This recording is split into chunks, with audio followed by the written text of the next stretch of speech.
Second Cup, brought to you by the Nickel Plate. Sit, sip, savor, and shop. Good morning, everyone. It's 8 o'clock on the start of your Monday. Glad you're with us Happy for Monday. a brand new week. Second Cup, brought to you by the Nickel Plate. That, of course, on Clinton and... oh, my mic is off. Okay. Now listen to me. I just said. I'm like, I hear someone calling my name. I'm like, but I don't have my IFB in. And I'm like, what's going on? Turns out my mic wasn't on. So let me just repeat everything that I just said. They get it. Second Cup, brought to you by Happy Mondays. Yeah. the Nickel Plate. You can find them on Clinton. Also, happy Monday. It's so funny.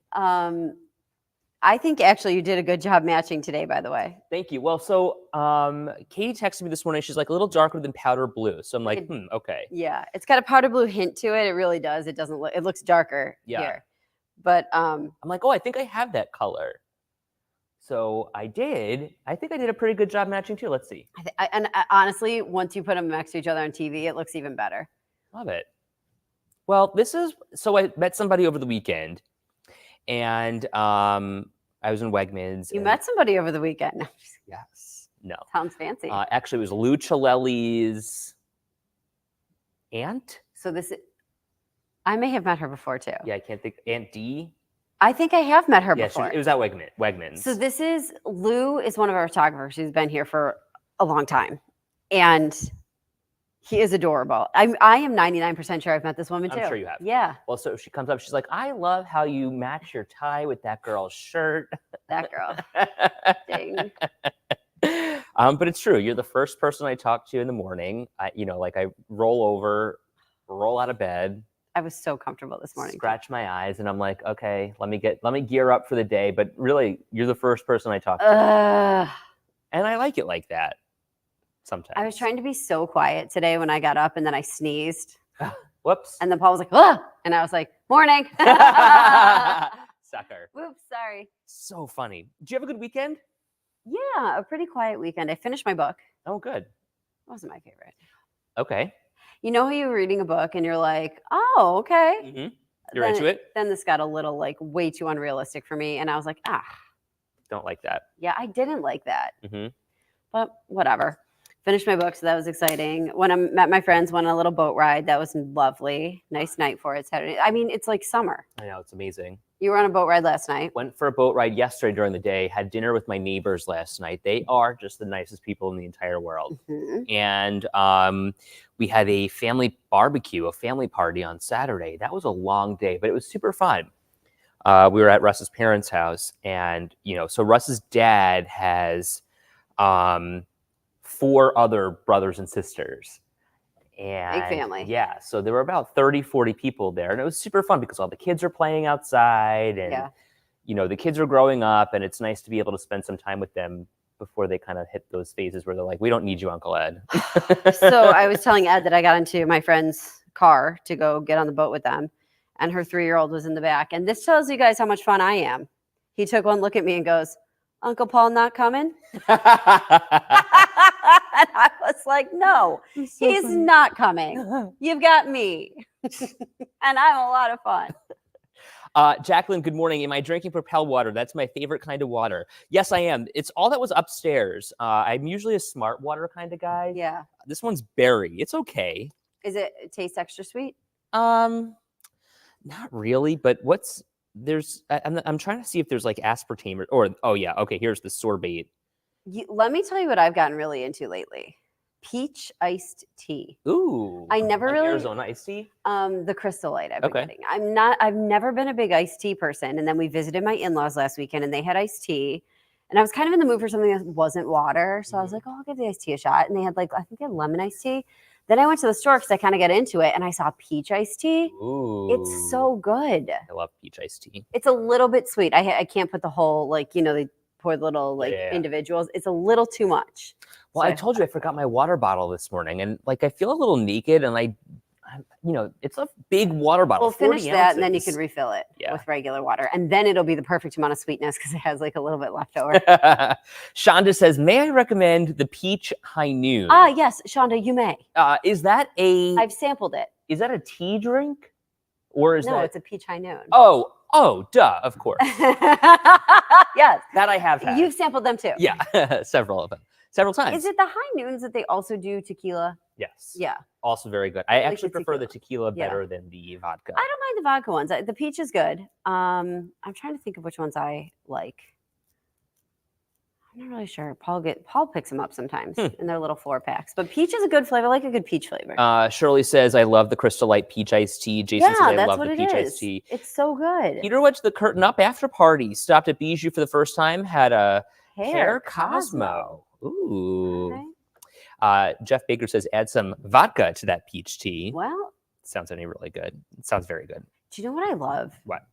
Is like in the fall with a cider, like a whiskey with a cider. And I do know that you you guys like are going to be shocked to hear I'm not a whiskey drinker. But do you remember when I had you guys over and I did the cider? So here In was the my crock like pot. ingenious idea, right? I did the cider in the crock pot. Remember I did like the cinnamon sticks in it Yes. and the lemon or whatever the internet told me to put in. I'm like, okay. It was very fall. So you heated up just the cider and then I put out the mixer. So you could just have cider if you wanted because I think Brady came, remember? Yes. And so no alcohol for it. But so there was just cider, or you could put in whiskey. You could put in, what else did we find? Like a brandy or something? I can't remember. Whatever Paul had It's out good there. though. Spiced rum, Sarah says is good. Oh, rum, maybe that's what I can. Caitlin says, "My husband works in a consumer's beverage warehouse. They've got something called Sweet Baby Jesus that he wants to try. I bet it's holy." It'll make you see Jesus too, I'm sure. Sweet baby Jesus. I feel the same way when I leave my Yeti at home. I have know. to have water with me at all time. One of those things. Listen, we should let you know that tomorrow we are going to be on the road for Second Cup. We're going to be live at Roswell, and I'm going to be there all morning long for this Be a Pro campaign. Really important for men in your lives, especially.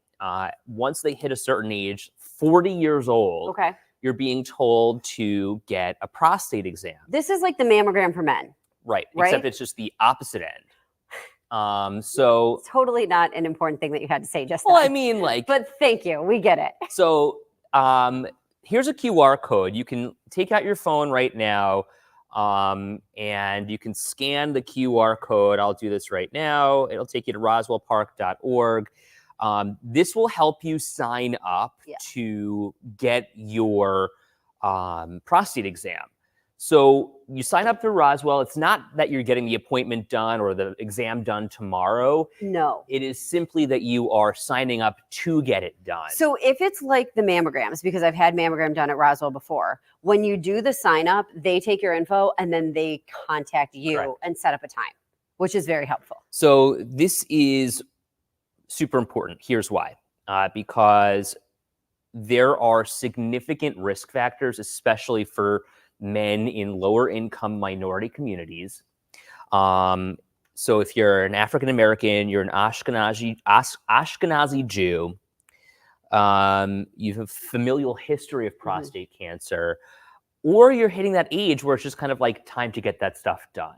40 to 45. Okay, so Peter is saying he thought the age was 50.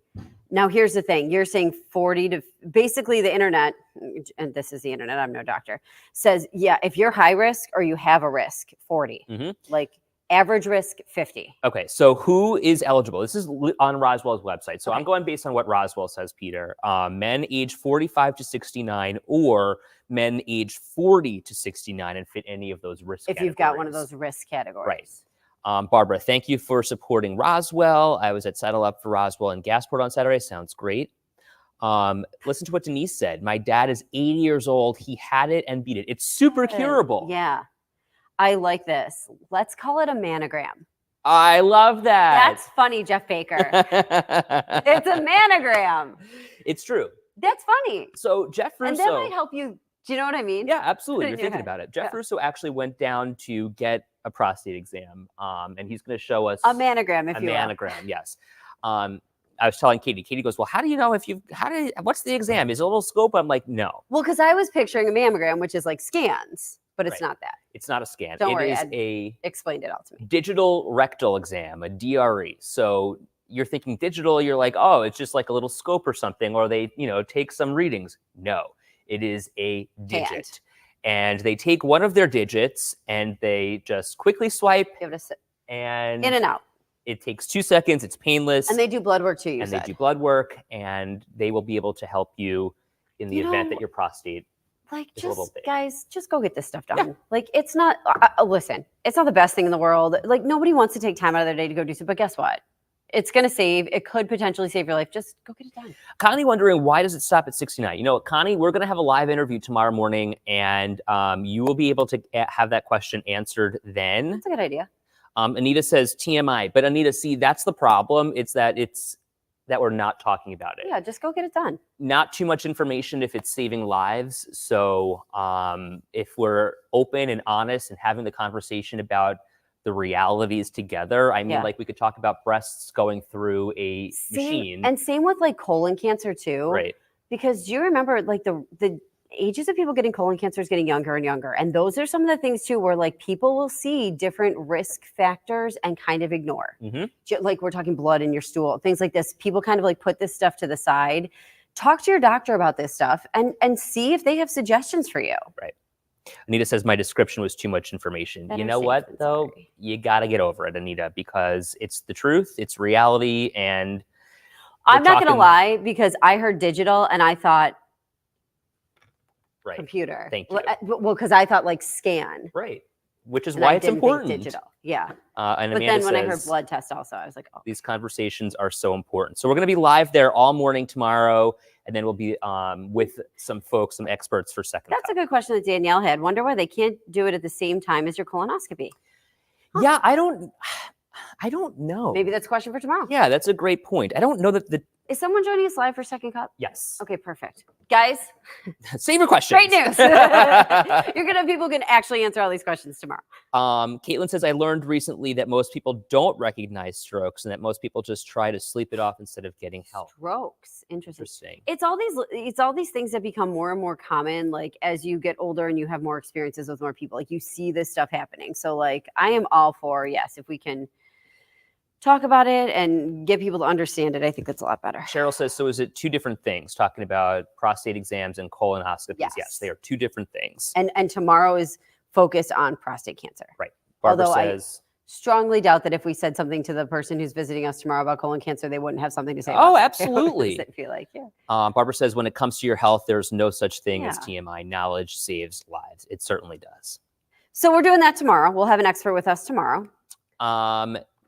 Speaking of digital, screen time. Okay. Do you feel like there's too much of it, or do you feel like, oh gosh, you're already burning? Yeah. So we're talking about burnout when it comes to, we talked about burnout when it comes to kids. And this story specifically was about spotting burnout in kids. But I'm going to tell you what I told Ed and the producers. My friends all said, the moms and the dads, that they were feeling burned out this week from the back to school rise. They're like, we expected our kids being in the grind. They're going through the day. Like we expected them to be burned out. Like we were ready for that. They were going to be tired. They were going to be cranky. They were going to be whatever. We were ready for that. We did not expect it to hit us as hard as what they're telling me this past week. I'm sure like for parents, it's tough because they're trying to get on a new schedule. Also, their kids are adjusting. So it's kind of like, it's kind of a double-edged sword, you know? Right, because like you want them back at school, but like so when it comes back, when we've got the kids back at school, now I got to make a lunch. Mm-hmm. Now I got to drive them. Now I got to this. Now I got to this. And boy, I've been hearing a lot about the drop-off lines. My friends have a lot to say about the drop-off lines. There's a lot of rules, Ed. Sarah says it was draining for the whole family. I was so surprised. That's what my girlfriends are saying. And then Shonda says everything nowadays is just exhausting. I know. Do you feel like you can't navigate through life without just being tired? I feel like I am tired constantly. Yeah. Thank you. Exactly. So much going on. I'm so exhausted this past week. And then you factor in the sort of school and getting into the school routine, homework, tests, quizzes, studying. It's like, oh my gosh, it hits you like a ton of bricks. Caitlin's right. If you work a later shift and then you got to get the kids up and on the bus, that's tricky. Okay, so how do you avoid the burnout? Do you have any tips if you're a mom or a dad, or you're a grandma or grandpa? How are you helping your child avoid this kind of burnout? Yeah, and then how do you help yourself too? Oh, that's a great question. So look at that's us, Ed. No kidding. I feel that way right now. Experts are saying that if you are witnessing burnout within your child's behavior, so what are the symptoms? So they're acting up, they are expressing emotions, complaining about how exhausted they are. Listen to them, hear them out, let them express their feelings. So it kind of makes me think, it was before school that we spoke with that sleep expert that I did the interview with her. But she said those first couple weeks of school, especially for the littlest ones, she was like, you might be surprised. You could even put them in bed at like 6:30. She's like, I know that sounds crazy and you're not going to do it the whole school year. Right. She's like, but they're getting back into this schedule. So another thing my girlfriends are saying, and they have a lot of kids who are in preschool. Okay. Like that's kind of the age that they're dealing with. So if your kids are done napping, that's one thing. If your kids still nap when they're at home, now they're going to preschool for like 6 hours a day. And they're not like, they might have a rest time. My girlfriend asked her daughter, because she doesn't nap. She goes, what did you do during rest time? She goes, I talked. Like, oh God. Who is this? Naya. Of course. She's like, I was talking. But I think that's okay. They just have to like chill and rest. You know what I mean? Like have your like downtime, look through a book, like just chill. But I guess for the little kids who still nap, it was really hard because they're used to taking that actual rest during the day. So Lauren says, we all slept in today and we're running late. It's the worst. I hate that feeling. Kelsey says, do not get me started at the no nap preschool adventure. Well, so experts are saying that basically you should keep your child on a sleep schedule. Not only that, but make sure that they're being fed at certain times or making sure that we're getting those meals in because it's the eating and sleeping that changes the game. Dave, I like that. Give yourself a day off on a burnout day. I had to, and it works. Okay. That's a good idea. Sarah says her kids still need naps. They didn't have them all last week, and then they had a restful weekend. Melly's saying that she's definitely drained today. Yeah, so like to Sarah and Kelsey, whose kids still nap, is it so tricky getting them back into that? Right? Like if they don't nap at school? Okay, what do you do if you can't sleep? Like, is there something that you do? Jeff Baker says he was just staring at the ceiling for so long and couldn't sleep. Do you do anything in particular to like coax yourself to sleep or change your mind? Was it you who told me you like counting? I do. I think I started counting because you told me you liked counting. I see how high I can count. Not that I'm challenging myself, basically. Do you know what, though? I make it to like 30 something, then I start thinking about other stuff. Well, see, that you can't. You just got to keep counting. I get distracted. Caitlin says I'm 31 and still need naps. Girl, I'm 37 and still need naps. We nap every day. I have to. But we also have weirdo schedules. Okay. Also, Rosalie was just playing in the toilet. With the toilet. So it's that kind of day. Send wine, Lauren says. Yes. Okay. Yep. The totally toilet. Get it. Hey, good for you, Melly. Danielle says, I have the Calm app and listen to sleep stories. Puts me up. What kind of stories? I like what Elizabeth says. Mental health days are helpful for kids too. My kids get a few throughout the year just for them to have a relaxed day. Okay.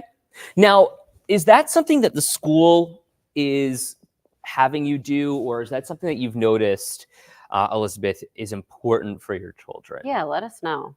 I'm interested. Jason says, I love napping and I'm 42. Jeff. I could never. I was like that kind of student, though, who would have had a hard time taking a mental health day because I hated Me too. missing stuff. I always felt I was behind. 100%. And you're always like, oh, God, the more I miss, the more I'm going to have to make up. It's nice to know my stress started at a young age. Listen, I think that we were all there as kids. Like if you've got that type A personality where you were constantly motivating yourself, I think you were. I was. I mean, like I really didn't rely on motivation. The idea from of others. being behind is too stressful for me. Right. Can we pull up Kelsey's comment?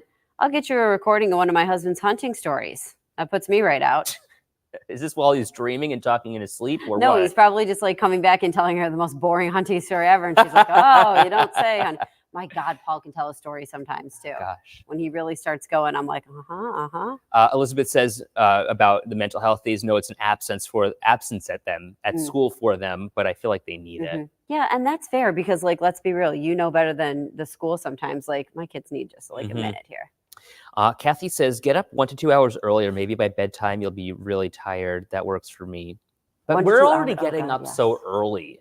Like if you're with us, you're an early riser. And for Yeah. us to get up 1 to 2 hours later, you're getting up in the You guys middle are of the talking about night. sleep, and then I just yawned. Oh my God. Ugh. Wow. I woke up this morning like early though. Like I was like hungry. I told Ed, and I like my eating was off yesterday too. We were all over the place. Mhm. Then I was up for a little bit, and then I fell back asleep. And you know how you fall back asleep like hard right before you actually have to get up? Of course. Worst.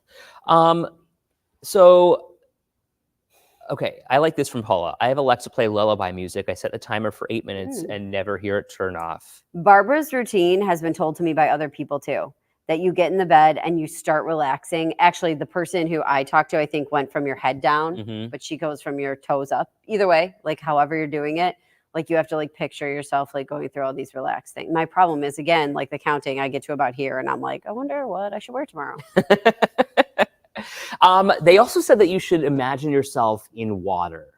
That apparently, or think of water, and that is apparently something that would put you to bed. I like water. Jeff Baker says, Jeff Baker is so funny.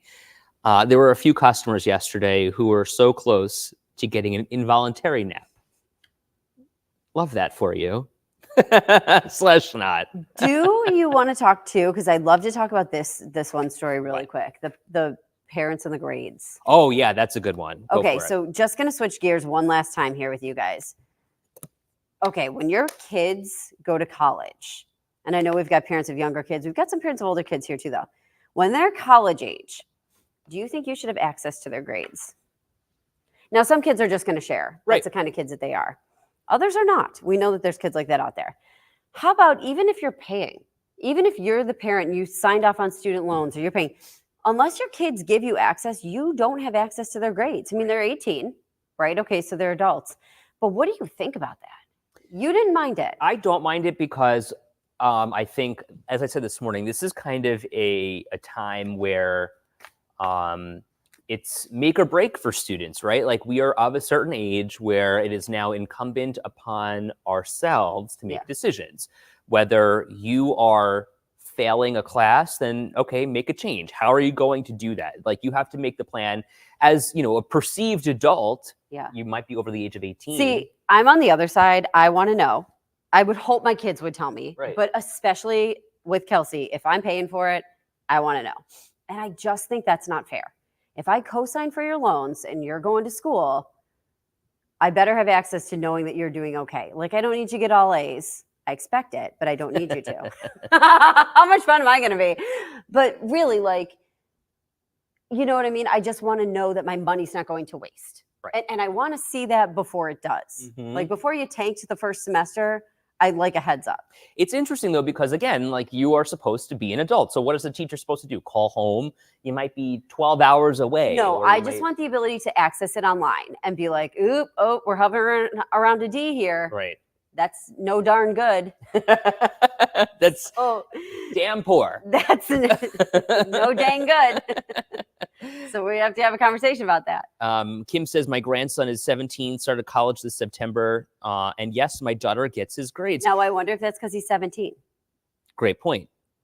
Sarah says, I used to work in student success at St. Bonaventure, and there's definitely a balance of good involvement versus helicopter parents. Totally agree. And will have to do everything in my power to not ever become one of those someday, should the day come. Because I read about these helicopter parents and these people people think they're crazy. I'm like, that's not that crazy. I'm like, well, I can see their side. Shanta says, if you're paying for it, sure. If they're paying it, like with student loans, peace out. You're on your own. That's true. But if your parents co-sign for your loans.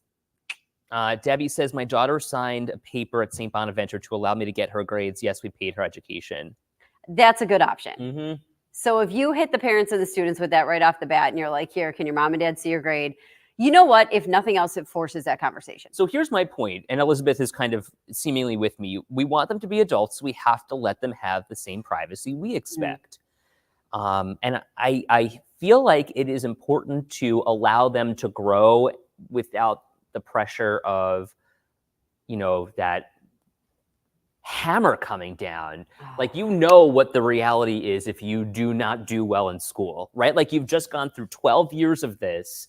And if you are in a college, higher education setting, you know very well what could happen. Here's my thing that I worry about is the kid whose mom did maybe wake them up for classes, whose mom was on top of all that, and now they're by themselves for their first time ever. And I get it, like it is their responsibility, but also.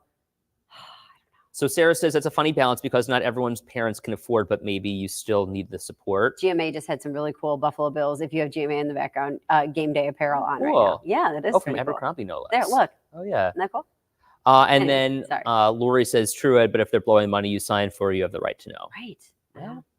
It's an interesting topic. Yeah. I like the idea of sit down and sign the paper together, or at least have that conversation, because then you both know where you stand. Did you know Abercrombie sells football, NFL? That's what I'm saying. Look at, isn't that cool? And she's wearing the Bill shirt. Mind blowing. Like, what happened to the Moose? Well, we're going to see when it reopens, right? Yeah, no kidding. It's about to reopen at the Galleria, I think. All right, we got to get the show on the road. Have a great day, everyone. We got to get this job done. Bye.